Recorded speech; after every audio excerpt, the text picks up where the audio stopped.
The fear of the unknown. The twin moons of Vera floated like silver coins in the dark sky. Lyra stood at the edge of the balcony, her sharp eyes scanning the horizon. The cold wind of the high towers brushed against her skin, but her mind was somewhere else, far beyond the sky. She had heard the news only an hour ago, yet it felt like it had been burning inside her for days. A human ship was coming, and not just any human, her human. The council had chosen her for a cultural union with a male from Earth. To her people, this was supposed to be a gesture of peace, a bridge between two worlds. To Lyris, it felt like a trap. From childhood, she had been taught that humans were reckless, loud, and driven by base instincts, warriors without honor, creatures who fought for greed, not for duty. The stories told by elders were always the same. Humans could not be trusted. And now the council wanted to give her life to one. Her hands tightened on the stone railing. She imagined his face. Rough, scarred, cruel. She imagined him towering over her, demanding, taking. A cold knot formed in her stomach. She was a warrior of the Vera Guard, not some gift to be traded. Footsteps echoed behind her. It was Kalen, her old friend from the Guard. They confirmed it, he said quietly. His name is Captain Daniel Reyes. The ship enters orbit at dawn. Lyris did not turn to face him. Tell me what you know of him, she demanded. Kalen hesitated. Reports say he's a soldier, but he has a record of protecting alien civilians in conflict zones. Some call him a hero. A hero, Lyris said, her voice dripping with doubt. Or a predator who hides behind charm. Kalen sighed. You could at least meet him before you judge. But Lyris shook her head. I don't need to meet a fire to know it burns. That night, she could not sleep. She sat in her quarters, staring at the glow of her data tablet. Images of humans filled the screen. Their blunt features, their strange eyes. They looked like predators even when they smiled. She watched a clip of human soldiers charging into battle, her jaw clenched. They moved like a storm, powerful but uncontrolled. How could the council think she could share her life with one? The first light of dawn spilled over Vera's silver towers. The deep hum of engines rolled across the city, the sound of the human ship entering the atmosphere. Lyris stepped onto the landing platform with the other council members. She kept her face still, hiding every thought behind a mask of calm. The ship was sleek but alien to Vera eyes, its dark metal hull reflecting the morning light. It descended with a hiss of vapor, the air tasting of fuel and heat. Lyris felt her heart beat harder, not with excitement, but with warning. She told herself to stay ready for anything. The ramp lowered. A line of human soldiers appeared, their steps heavy, their eyes sharp. Then, at the center he came. Captain Daniel Reyes. He was tall, broad-shouldered, but his movements were measured. He did not grin like a fool or glare like an enemy. He simply looked at the Verans as if weighing them. When his gaze met Lyris's, she felt a jolt. Not fear exactly, but something close, the feeling of being seen. He bowed his head slightly. Commander Lyris, he said, his voice deep but calm. I am honored to meet you. His words were respectful, but she could not tell if it was sincerity or strategy. Her instincts screamed at her to keep distance. The council spoke of unity, of peace, of the future. Their words washed over her like rain on armor. She barely heard them, watching only him. He stood with his hands behind his back, eyes scanning the platform, alert, controlled, but ready, like a man expecting trouble. When the formal greetings ended, the council announced their decision in front of both groups. Commander Lyris of Vera and Captain Daniel Reyes of Earth will begin their partnership trial at once. A murmur spread through the crowd, some curious, some disapproving. Lyris kept her face still, but inside, fire burned. Daniel's eyes flickered toward her. He gave the smallest nod, as if to say, I don't bite. She ignored it, turning. On her heel, without a word, she led the way to the transport that would take them to their assigned quarters. From the corner of her eye, she saw him follow. His steps were quiet for a man of his size. It unsettled her. Predators were often silent as the transport lifted into the air. Lyra stared out at the city below. Every instinct told her this man would be trouble. And trouble was something she did not fear. But trouble inside her own home, inside her own life? That was something else. Far above, the clouds closed around them. Neither spoke. But both knew the first meeting was over. The real trial was just beginning. First contact, the transport glided through the morning mist, its engines a low hum beneath. The rising sun, inside. The silence between Lyris and the human captain was heavy. Neither moved much, but both were watching, she from the corner of her eye. He without hiding it. Daniel Reyes had seen many alien worlds. But Vera's capital city was unlike anything in his memory. Towers shaped like silver spires reached toward the clouds, their surfaces alive with faint, shifting light. Bridges curved between them like strands of silk, carrying streams of quiet citizens. No loud noise, no chaos. Everything in perfect order. It was beautiful, but it also felt controlled. He wondered how much of that control extended to the warrior sitting across from him. Lyris kept her gaze fixed on the window, but she could feel his eyes studying her, weighing her like a soldier evaluates a weapon. She hated it. The council might call him an ally, but to her, he was still a stranger from a violent species. And strangers could not be trusted. Finally, he spoke, his voice steady. "You don't want me here," he said, not as a question. Lyris turned her head slightly. "You are observant for a savage," she replied, her tone flat. If the insult stung, he didn't show it. "I've been called worse," he said with the faintest curve of a smile. The transport slowed, descending toward a smaller landing pad on the edge of the city. It was the residents assigned to their compatibility trial. A tall, narrow structure of pale stone and crystal windows. The air smelled faintly of the ocean. The sea was close here. Waves could be heard in the distance. Steady and calm, as they stepped out, two attendants greeted them in the Veran tongue. Daniel responded in his own language, keeping his tone polite but formal. Lyris noted he did not attempt her language yet. Perhaps a sign of respect. Perhaps laziness. She let him inside without comment. The quarters were spacious but clearly designed for two. Separate sleeping areas connected by a central living hall, a kitchen space with both human and Veran food systems installed. Everything was clean, efficient, but there was no warmth. It felt like a carefully arranged stage. Daniel set his single bag by the door and removed his jacket. Lyris remained standing, arms crossed. "Let's set rules," she said. He raised an eyebrow. "Rules?" "Yes," she said, her voice sharp. "We may be forced to share space, but I do not share my life. We train separately, we eat separately, and you will not enter my sleeping area." He studied her for a moment, then nodded once. "Fair," he said, "and in return, you will not go through my gear without asking." Lyris gave the smallest tilt of her head. "I have no interest in human relics." "Good," Daniel said, "because some of them bite back." It was hard to tell if it was a joke or a warning. For the next hours, they moved in separate orbits within the same space. Daniel unpacked methodically, his gear arranged with the precision of a soldier. Lyris busied herself with adjusting the security settings of the quarters. Both avoided direct conversation, but both were aware of the other's presence.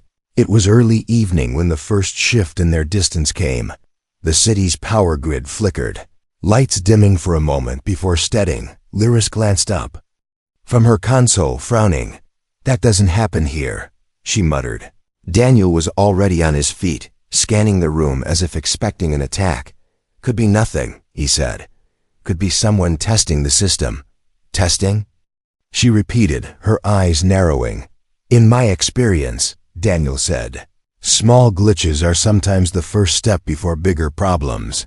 Lyris didn't answer, but her gaze lingered on him a second longer than before. Perhaps his paranoia came from living in places less controlled than Vera. Later that night, they crossed paths in the living hall. Daniel was pouring himself a drink from the human dispenser. Without looking at her, he asked. "Why did they choose you?" Lyris paused. "Because I am loyal to my people, and because I will never be fooled by charm." Daniel finally looked up, meeting her eyes. "Good," he said quietly, "because charm's not what I came here with." Outside, the waves crashed.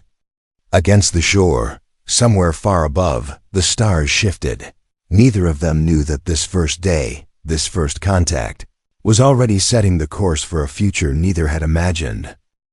Unwelcome bond. The council's announcement came at midday. Their voices echoed across the chamber, formal and final. Commander Lyris and Captain Daniel Reyes will begin their compatibility trial at once. You will live together for the next 20 days and complete joint assignments.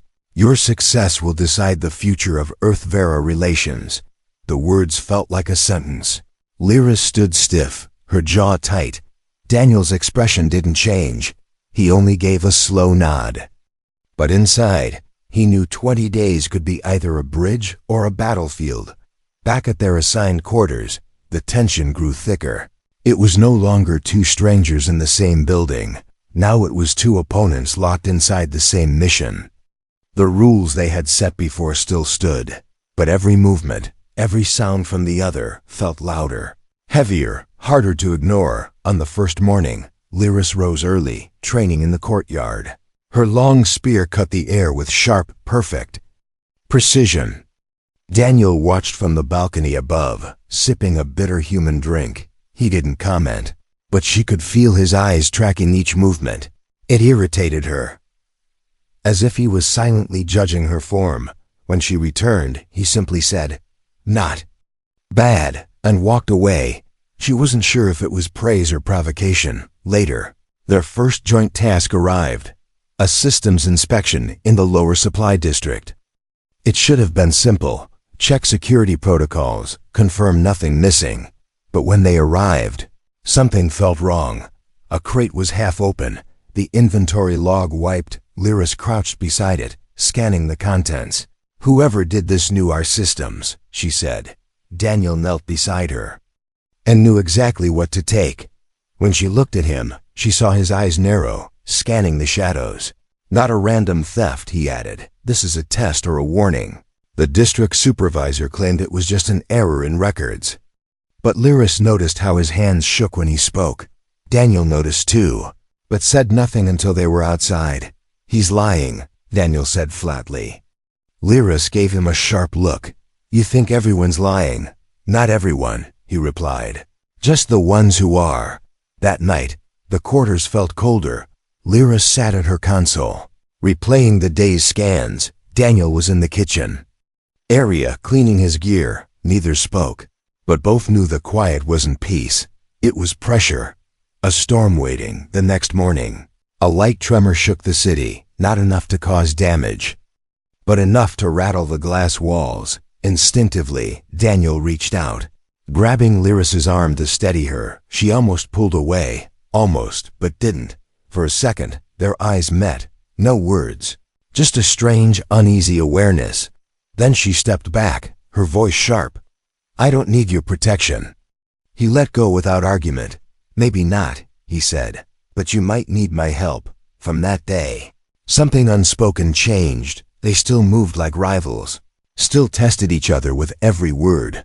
But when the next assignment came, a security sweep of the old eastern docks, they went together without hesitation, and neither admitted they were starting to trust the other. At least a little. The hidden threat. The eastern docks of Vera were quiet at dawn. Too quiet. Sea mist curled between the massive stone piers, and the air smelled of salt and rust. Normally, workers would be loading cargo by now, voices echoing across the bay. But today, only the soft crash of waves broke the silence. Lyris stepped off the transport first, spear in hand. Daniel followed, scanning the shadows with a soldier's habit. He noticed right away. No security patrols, no dock guards. That was wrong. "This place feels empty," Daniel said. "It is," Lyris replied, her voice low. "And it shouldn't be."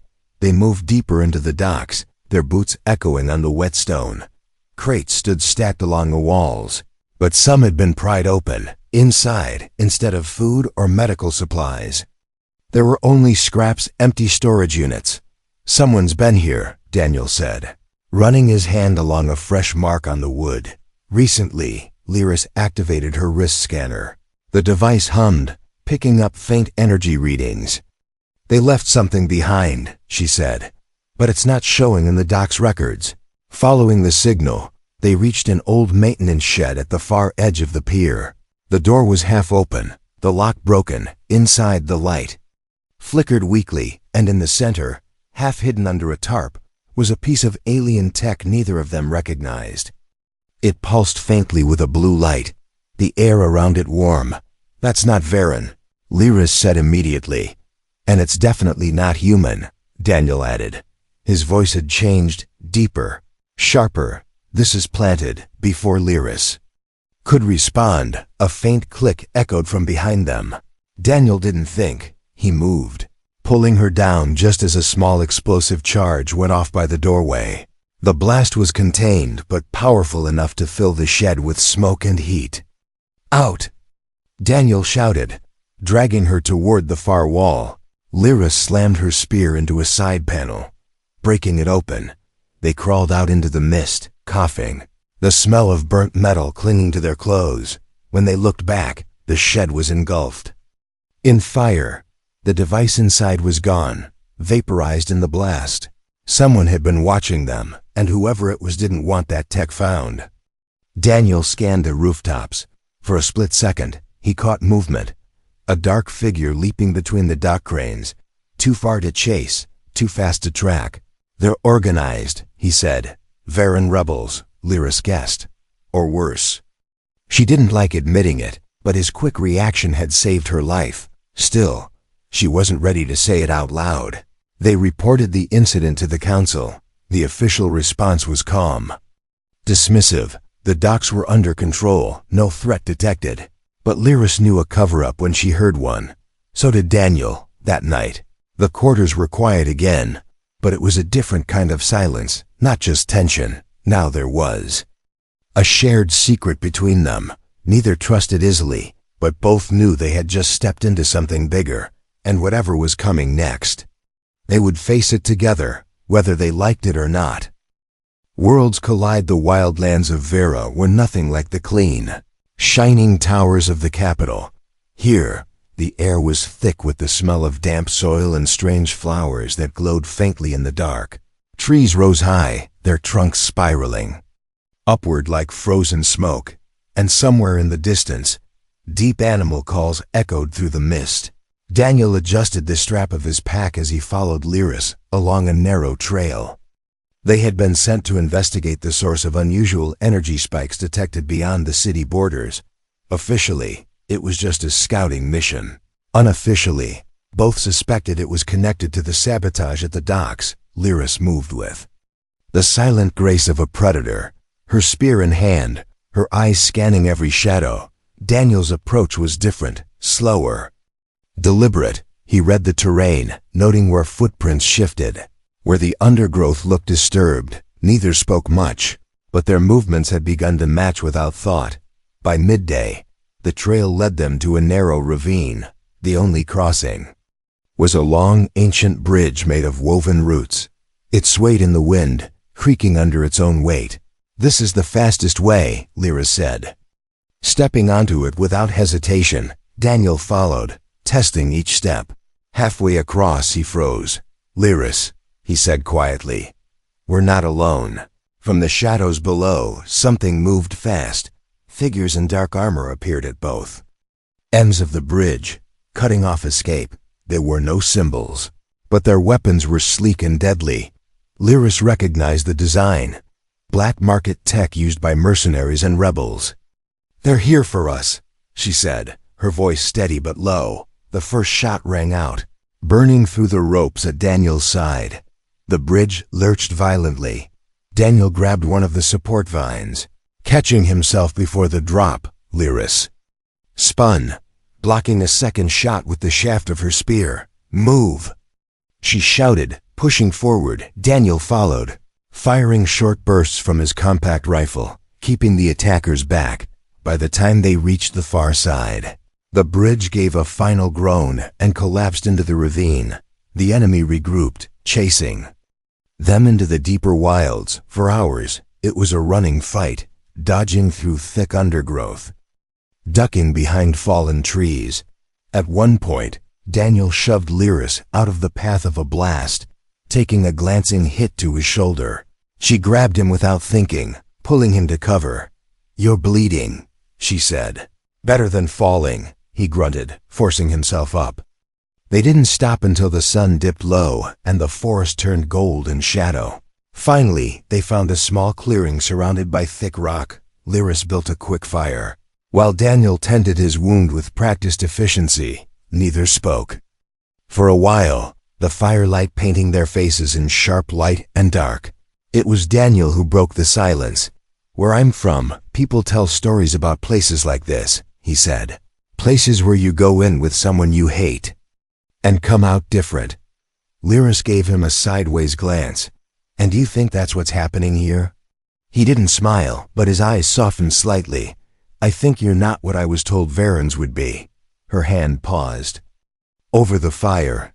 "And you," she said slowly, "are not what I was told humans would be."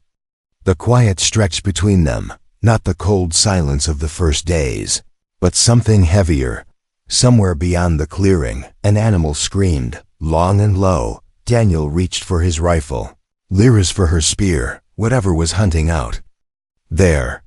It wasn't done with them yet. Asterisk the choice. The call for help came just after sunrise.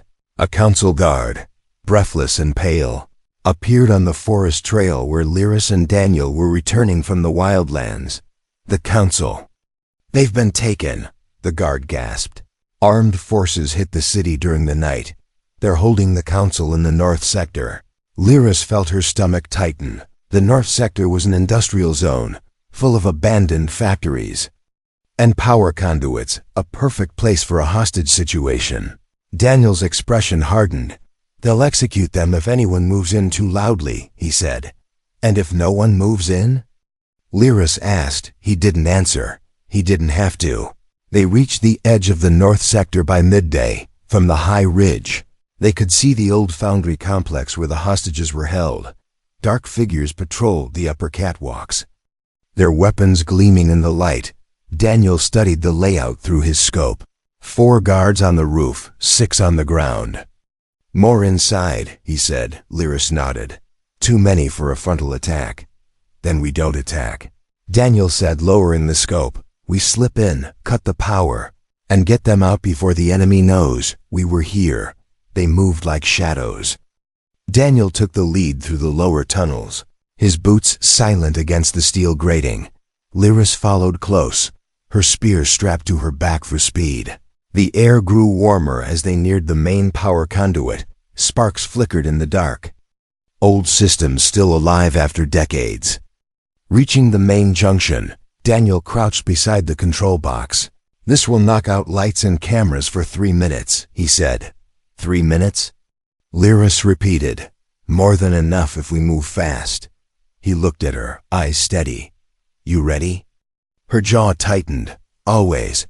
The moment the power died, they moved. The darkness swallowed the complex, and shouts rang out as guards scrambled for light sources. Lyris slipped behind one, striking with the flat of her spear to drop him silently. Daniel caught another in a chokehold, dragging him into the shadows. They moved through the corridors like a single creature, 2 different styles. One deadly rhythm. They found the council in a large storage hall. Bound and guarded by 3 men, Daniel raised his weapon, dropping one before the others could react. Lyris surged forward, disarming another and sending him crashing into a wall. The last one tried to reach for an alarm, but Daniel's shot caught the panel beside him, showering sparks into his face. "Move." Daniel barked to the council members, guiding them toward the tunnels. Lyris covered the rear, her eyes scanning every shadow. They almost made it, almost, before a burst of gunfire echoed from above. Lyris turned just in time to see a guard on the catwalk aiming at Daniel. She shouted his name, but he had already turned, shoving a council elder out of the way. The blast caught him in the side. He went down hard. Lyris was beside him in an instant. Blood soaked his jacket. His breathing sharp and shallow. "Go," he rasped, pushing the council members forward. "Not without you," she snapped. "This isn't a choice," he said, his voice low but urgent. "You save them, or you lose them all for a heartbeat."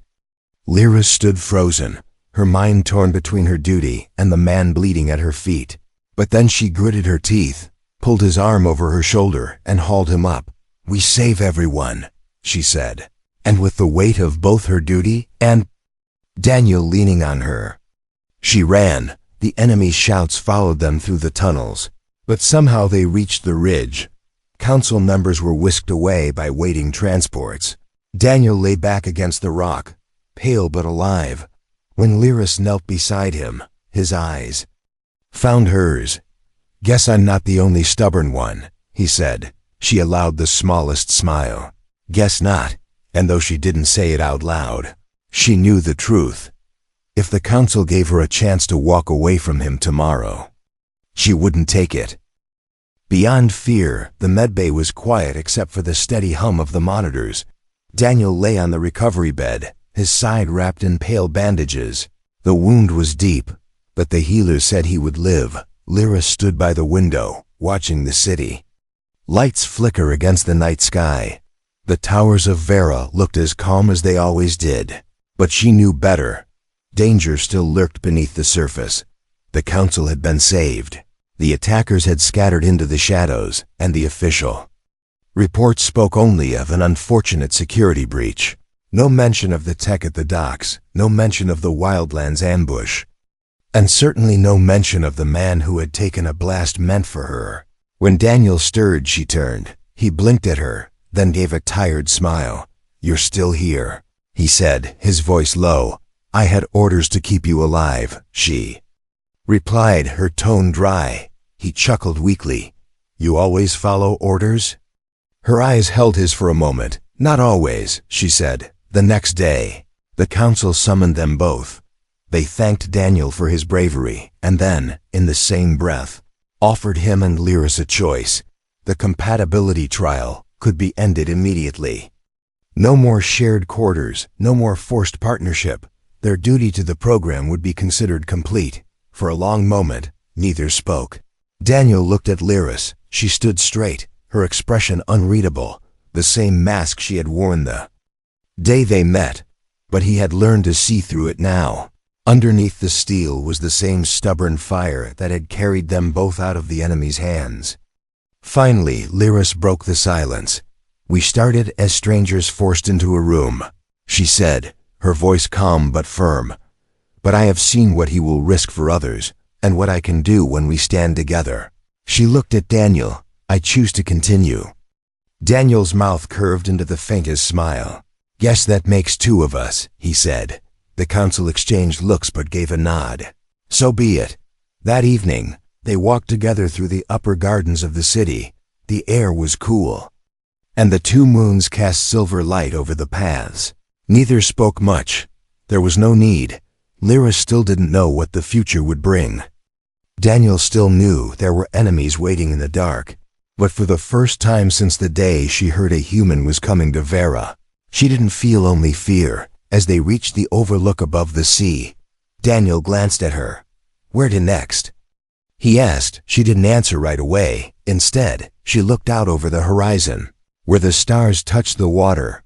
"Wherever the trouble is," she said finally, and when he smiled, she didn't look away. Far beyond the city, in a part of the galaxy neither of them had seen, a signal pulsed, faint but steady. Something was coming, and when it arrived, they would face it, together.